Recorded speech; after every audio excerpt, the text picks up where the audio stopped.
There's a pattern I see with my clients all the time, and it's right after they get divorced. If someone divorces someone who is very emotionally manipulative, very emotionally abusive, not just with calling you names, but also manipulation, coercion, bullying, things that are on the narcissistic spectrum of behavior, they divorce someone like that, and the next person they really fall for is typically a dismissive avoidant. And I want to talk about why that happens and what you can watch out for because it happens a lot. And the pain of that next relationship can actually be very damaging to your process of moving forward. If you're new here, I'm Ketra Thompson. I'm a certified master hypnotist, attachment style relationship coach, and a midlife coach. So, what I do with my clients is I help them go back on a subconscious level to the point where they were forming their subconscious mind. We reframe those beliefs subconsciously that are driving their unwanted behaviors, unwanted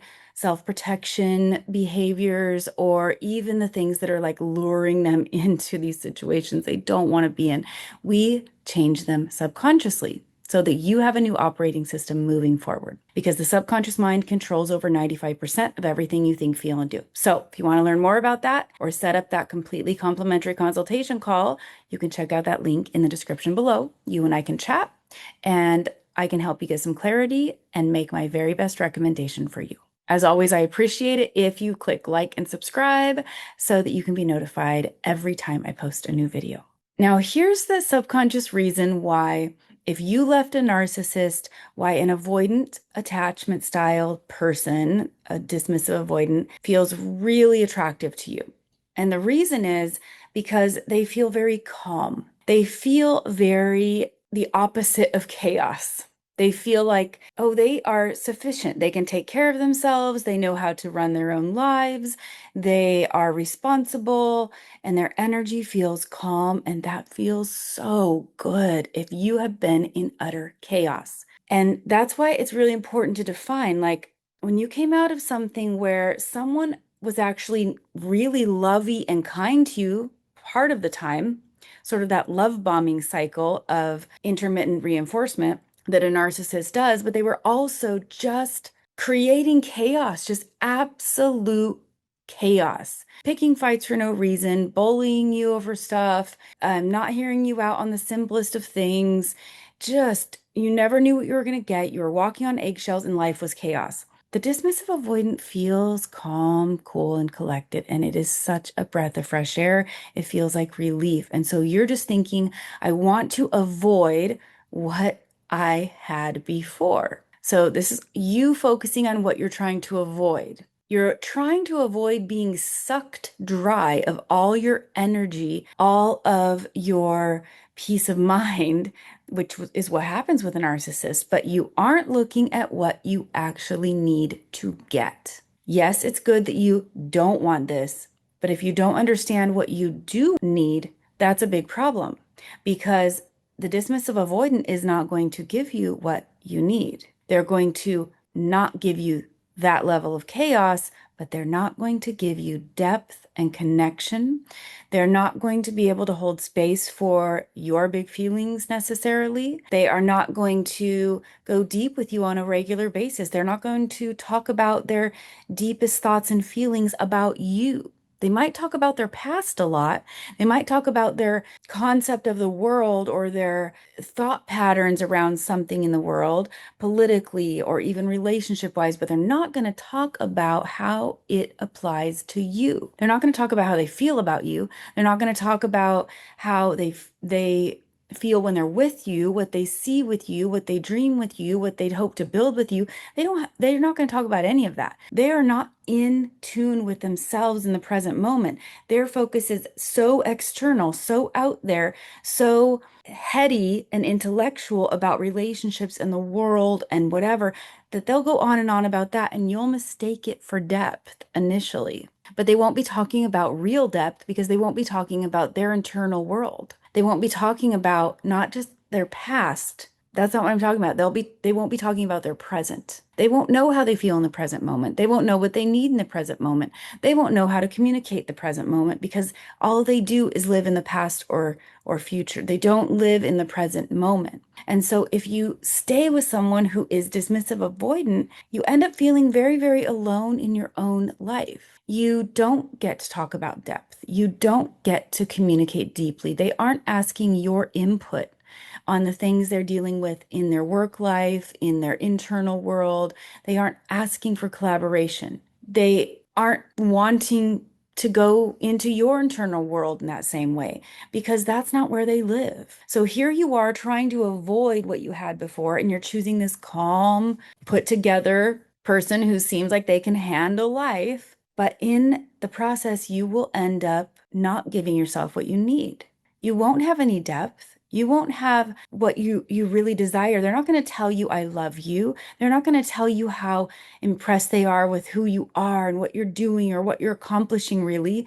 Like, even maybe a little in the beginning, but they're mostly not going to sing your praises. Over time, whatever praises they sang in the beginning start becoming sort of backhanded comments, underhanded things, like sort of joking becomes their love language. And at first it's kind of funny and lighthearted, but then eventually you just realize it's off balance.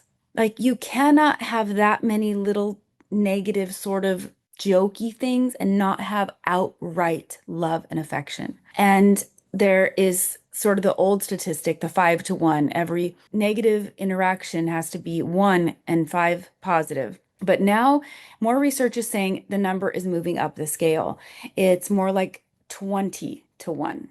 So body language, tone, and interaction, you have to have 20 positive to every 1 negative just to sustain normalcy. Not to repair, not to fix any old pattern, but just to sustain healthy, normal connection. And you're not going to get that from a dismissive avoidant because you're going to get a lot of nothing, a lot of them not sharing what's going on in their world. They shut down, they pull back, they close off.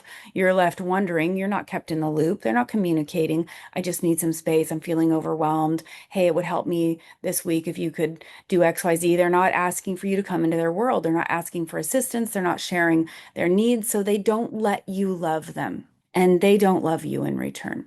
And the understanding is that you won't force them into vulnerability or connection or communication because, after all, the price that you're willing to accept is that they will just not create total effing chaos in your world by belittling you every day and whatever. And so you end up having really high hopes for them initially because you see their goodness, you see their ability to be calm, and you have a lot of hope that they can also create a deep connection with you, but they can't or they won't. They refuse to. Now, I am not someone who thinks that your attachment style is completely fixed. I truly believe that we are sort of on a sliding scale, and who we're with affects how we show up. So if we're secure and we're with someone who's dismissive avoidant long enough, we're probably going to shift into anxious attachment or closer to it because our needs aren't being met. And as we're being starved for certain needs, we really crave them. We really need them. We want them. We want to hear we are loved and appreciated. We want to be touched affectionately. We want connection. We want to have communication that is welcoming each other into each other's worlds. So you can be affected just by the kind of partner you're choosing. So be very careful in that, because even if you think you've got all the boundaries in the world and you've learned all the lessons, you can get tricked by the calmness of an avoidant attached person. So I'm not saying they can't change. They can. Everyone can. But they have to want to. They have to realize that the way they've been coping in relationships is just an old pattern. It's programming that they didn't put there.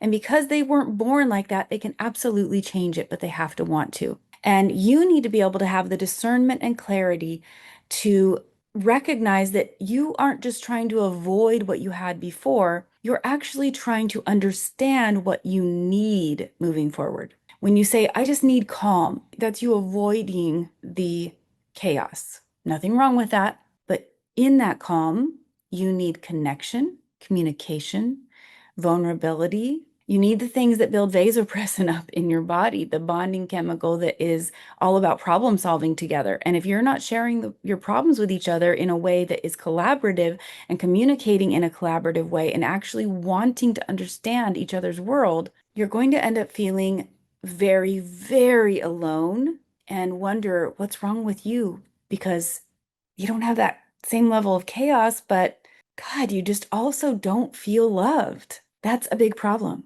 So when we learn what we don't want, we also have to learn about what we do want, what we actually need to have in a relationship so that we can have something fulfilling. And at the end of the day, this is subconscious, because you are programming your subconscious mind from birth to age 7 primarily, and then adding to it later. Your attachment style is also formed from those same years. So you need to do the subconscious work in order to get to the heart of why you are having the protective functions that you have and why you're dismissing needs that are part of who you are. Reframing that subconsciously gives you the best and most rapid path to getting to a place of secure attachment, but fulfilling relationships, even if they're not romantic, even if they're friendship. You need to be able to understand not only what you don't want, but what you also need so that your life feels fulfilling, so that you feel like you're in your authenticity and that you're moving in a direction that you can be really, really proud of. So if you need some help with that, don't hesitate to set up that consultation call in the link below. You and I can chat. I can make a recommendation. There's absolutely no obligation to you, but I know from my own personal experience, this was a game changer for me. The hypnotherapy process, the modality I use, is why I use it now, is because I needed it. I needed it for myself for the same reason, so that I could break those old patterns. So, hope this was helpful.